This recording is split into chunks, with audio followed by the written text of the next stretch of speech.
Hello everyone, আমি সায়নী চলে এসেছি তোমাদের সাথে নতুন একটা ভিডিও নিয়ে। আজকে আমি করব আইসোলেটেড ক্রোম আর্ট।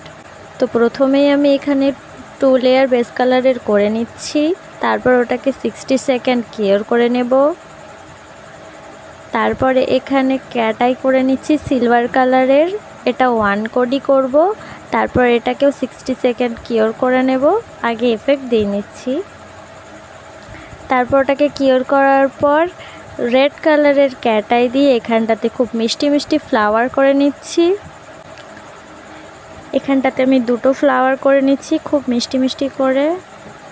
ছোট্ট ছোট্ট ফ্লাওয়ারগুলো দেখতে খুবই সুন্দর লাগছে।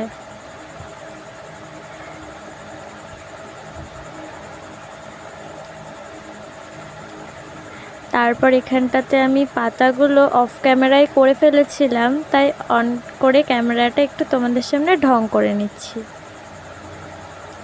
তারপরে এটাকে আমি টপ কোট করে নিচ্ছি সিলসের সানি টপ কোটটা এখানে ভালো করে নেওয়ার পর ওটাকেও 60 সেকেন্ড কিওর করে নিচ্ছি। তারপর এখানটাতে সিলসের ম্যাট কোটটা করে নিচ্ছি।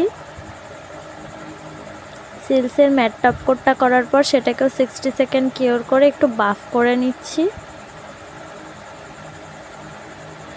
একটু সফট বাফার দিয়ে বাফ করে নেওয়ার পর এখানটাতে সিল্কের টপ কোটটা নিয়ে সাইনি টপ কোটটার সাথে হালকা একটু ব্ল্যাক কালারকে মিক্স করে এখানটাতে ফুল ড্র করে ওটাকে 60 সেকেন্ড কিওর করে নিয়েছি।